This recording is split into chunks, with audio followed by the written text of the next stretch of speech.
Post-millennial, movie theaters cave to pressure from leftist activists, cancel screenings of Matt Walsh's Am I Racist? So this is Del Oro Theater saying, dear patrons, due to the strong reactions from our community for and against, and concerns for the well-being of our staff, we will not be playing the film Am I Racist as originally intended.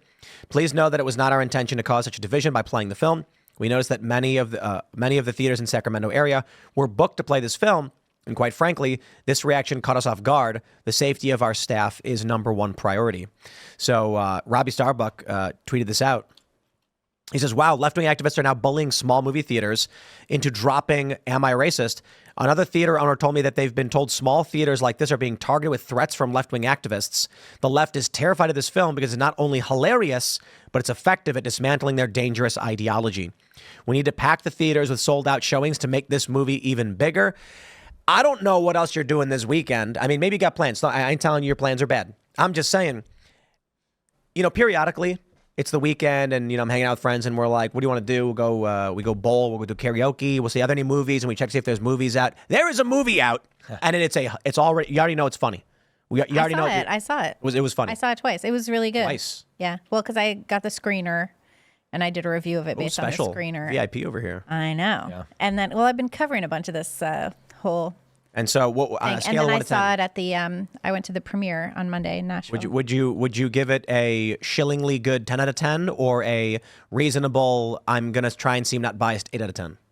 I think I would probably give it somewhere around like a 7 or 8 out of 10. 7? Oh, yeah. She went down. Wow. Oh, that's basically saying it's an F. But no, it's not at all, because I have really high standards for movies, and also I give it 11 have out of not 10. Great taste in movies. So my favorite movies, a lot of people think they're bad. I'm going to give it an 11. I give it 11 out of 10, and I haven't even seen it, but it's because all these woke people disabled their X accounts. I think it's really funny, and I think it's really well done. And one thing that I really loved was how many of the anti-racist activists just got skewered, and I loved that. You had Robin DiAngelo, and she is so fake. She is such a grifter, and she was she admitted her white privilege to one of the producers who's black, and she paid him reparations. Handed cash. And then you had Sarah Rao and Regina Jackson, who I think are just two miserable, horrible women.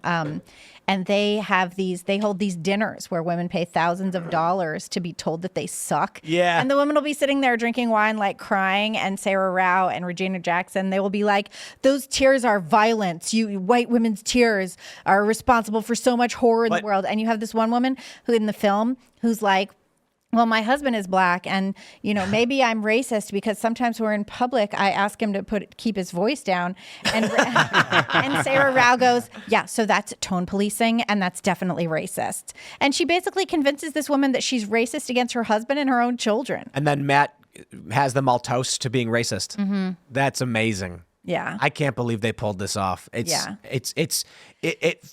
what I've seen in the trailers and the sneak peeks, it looks like it's bigger and better than What Is a Woman. I just think he could have gone harder at the end, and that's why I give it a little less than really. Yeah, I just think he could. So you think the ending wasn't good? The story wasn't there, or what? I think it was. I mean, I don't want to give any spoilers. He didn't learn any lessons. The main character. He did. I just thought he could have been cliffhanger tougher on the white people at the end. Like really. I just think he could have been a little tougher on those people. I haven't seen a movie in the theater since before COVID. I had a great time seeing the movie. I thought I did like it. I thought it was I may good. go see this one. I watched it with my son, and he loved it too. I want to go see Reagan. So you're admitting to sharing your screener with non-staff? Correct. Busted. Yeah, Busted. I watched it with him. He was very excited about it. He wanted to see it. Because he's a big Matt Walsh fan. He really likes Matt Walsh. And I actually saw Matt Walsh at the premiere, and I was like, my son thinks you're great. And he was like, oh, is that where you went recently? You went to the premiere? Yeah, in Nashville, which was really a lot of fun. I mean, Mary was there from PCC, and that was cool. Did you see, I think Matt Walsh's next documentary, it's called What is a Jew, I think. Oh, nice. Is he going to do like the ringlets? And... He's going to go to Israel. Great. Is he going to get circumcised? Maybe. I don't know. Maybe. But I heard this. I don't know if it's true, but I heard that Daily Wire was pro-Israel. Oh, I haven't caught up on that one yet. Yeah. I haven't heard that one. Dude, the Israel stuff makes people go insane. It does. It really does. And, there are some conspiracies, and we're on YouTube. We can only get into it. But it's like... This is what I don't like about the anti-Israel narrative, and you can have criticisms of Israel. People talk about the USS Liberty and all this stuff, but it's just like this victimhood mentality where you blame everything on one place or one people. It's just they're not the root of all of our problems. This is why I bring it up, because what I hear the Israel stuff, they're literally saying Jewish privilege, and I was like, I tell these people, like, you could exchange the word Jew and white. And you're saying the exact same thing as these woke racist activists. Exactly right. You nailed it with that. You've identified a group of people. You've isolated certain behaviors without looking at the greater picture of things. You've determined that they are the ones oppressing you. And now you're activists for that cause, targeting this group of people based on their ethnicity or race. I'm like, I don't see a difference between white privilege and what you're saying. Well, we went entirely wrong as a culture when we stopped thinking that being colorblind was the best way to be actually non-racist. I think that was a huge mistake, because then as soon as you say, well, I'm not racist, but I'm going to identify people by their racial and ethnic groupings and similarities, and I'm going to ascribe to those groups specific characteristics and also give them specific characteristics as they relate to other ethnic and racial groups. Now you're doing exactly the opposite of the American Melting Pot Project. It's just funny to me, this idea that, like, these woke DEI people doing these seminars, there can be like a black man from the Hamptons who's like Harvard educated and worth $17 million from like third generation wealthy industrialist family. And he walks into a workplace and they immediately go, "Do you need help?" And it's just like, that's racist. Like, well, that's the racism. Yeah, you don't know anything that's the about this racism. guy. Of low expectations. Exactly. That's like such a huge thing. I think that's a really And big then they deal. get mad at me, because they say you're not allowed to say Asians are good at math. And they are good. And my mom makes math videos. Yeah, well, does she really? Is She that does. good? She's that good at math. She's got a big YouTube channel and everything. Wow, I'm making gonna math go, videos. I'm gonna go Your subscribe. mom is super cool, though. I didn't realize that. She's got a big channel. Yeah, She occasionally sends me news tips. over 100,000 subscribers and everything. Wow. Doing math. That's awesome, A actually. lot of Asian subscribers. Sure. Yeah. Actually does. But Well, you speak about your mom. I just want to say this. I'm sure I don't know anybody's grandparents here, but my grandparents are a little racist. But was the country better when all of our grandparents were racist? Like our grandparents had grew in a different time. Where that's a bad question. Why? Because That's a corollary, not causation. right. So we can say things like, first of all, how do you define whether the country was better or not better? Because there's so many different elements of a country. Well, that you could say define that people could afford a single family home. I think that's a big indication. But my point is this, right? The reason people could afford a single family home off a high school education has nothing to do with race. It wasn't that because we decided that racism was bad, all of a sudden we became poor. The problem was corrupt individuals exploiting issues of race, exacerbating the racism, and driving cultural wedges, I think, is contributing to economic instability, but still not the principal factor. Yeah, and I don't think racism is the worst thing. Like I'm saying, I think racism is bad, but I don't think everybody's racist. Like maybe people have preconceived stereotypes and they kind of tease different cultures. But like if you're at the grocery store, you're not going to be like, I'm not checking out this person's groceries. I mean, I don't think that segregation exists. So I don't know. It's like the media making us, pitting us against each other. That's like that on purpose because they want to take the identity that we have as Americans, and they don't want there to be an identity of Americans. They want it to be identity of I'm black, I'm Jewish, I'm whatever. And that's how they divide us. And they're taking the identity of America away. That's why they import the Haitians. And I think people who, like, not to belabor on the cats thing, but they see that and they just go, well, this just isn't how we are in America. And they see it and they go, I want just normal American culture back, Well, We want hamburgers on the grill. Yeah, just show you the Hot American dogs. stuff. Yeah, hot dogs. I do want Apple pie, Tim.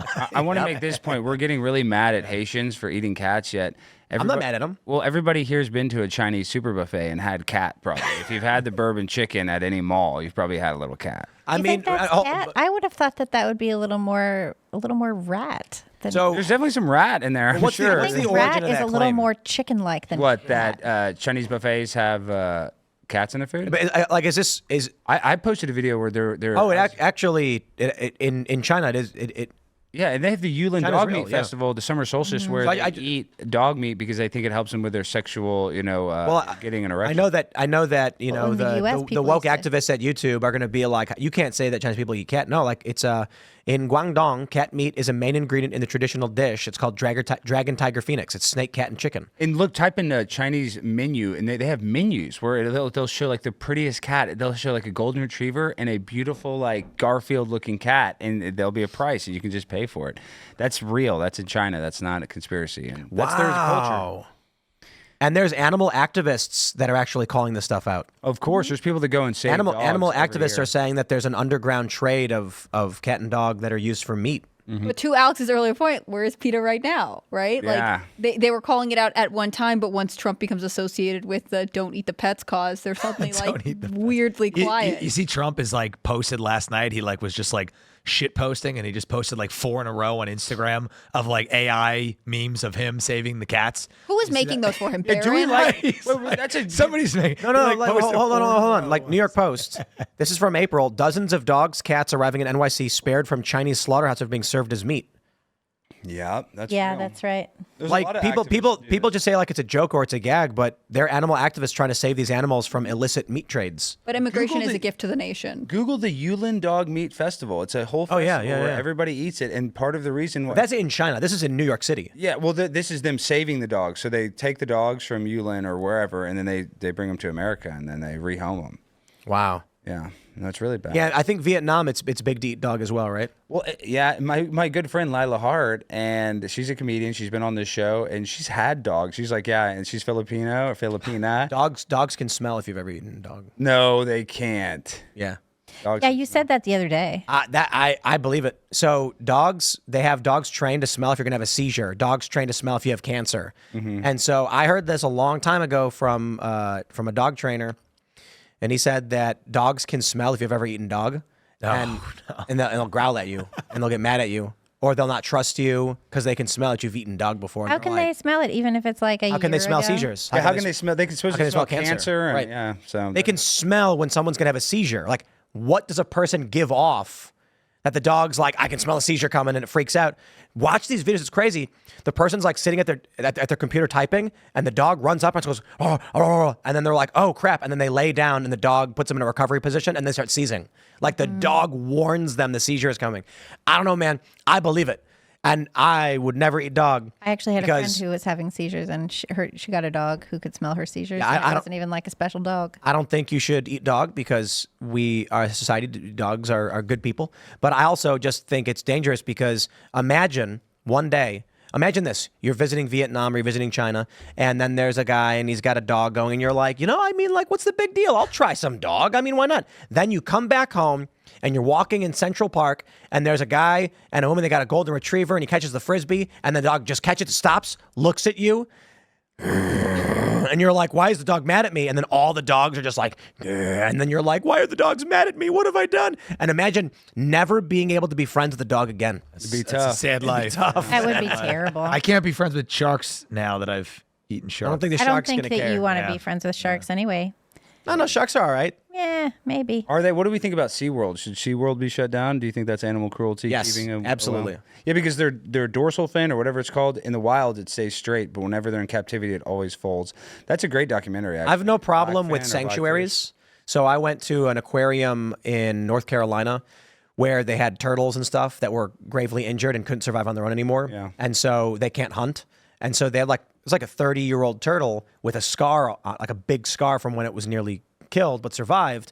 And they're like, well, if we just let the turtle go, it'll die. So it's here, not because we're, keeping it in captivity for entertainment, but because, we're going to give it food and keep it alive. But I am under the impression where I do think we need to have zoos. Like, I know a couple animals, their quality of life might not be that good, but you can learn, kids can see them. I think it is important to have, zoos. And even though it's not great for the animal, I do think it's I important. feel like there are researchers at zoos, but I don't know that SeaWorld has the same kind of educational component. It might not as far, but it's just as far as I know. Like, I think I went to it once, and it's also like a water park. Yeah, they have rides and so stuff. it's like a little bit different. Whereas, like, I agree with you. I think there are animals that like we want to research, we want to understand them. But when it becomes purely about like, look at Shamu swimming in the circle, Selling a $75 yeah, ticket. but What about It's- regular it's- zoos? What about like mammal zoos? non. Well, we have the zoo over in Catoctin, which I think is totally fine. Mm-hmm. You know, I got no problem with that. They got monkeys and stuff. Yeah. There was that whole lawsuit over the elephant at the Bronx Zoo where like there was a group saying because she had touched a white dot on her forehead, she had human level of cognition and therefore deserved a certain level of human rights. And they wanted to move her to it because they were like, her enclosure's not big enough or something like that. And I think the elephant's name was Happy, if I'm not wrong. I reported on the story a while ago. But her caretakers at the Bronx Zoo were like, if that's even true, which we don't agree with, then she's lived here her entire life. She was born in captivity. And so if you take her away from the only home knows, you're inflicting emotional distress. Yeah, for Well, you know, sure. there used to be a human. Well, I want to make this last point. You know, there used to be a human at the Central Park Zoo. It was like a pygmy. They had a human. Really? Google it right now. Human in the Central Park Zoo. Well, look, thanks for checking out this clip from Timcast IRL. Make sure to watch the show live Monday through Friday at 8 p.m. Subscribe to this channel, and we will see you all there.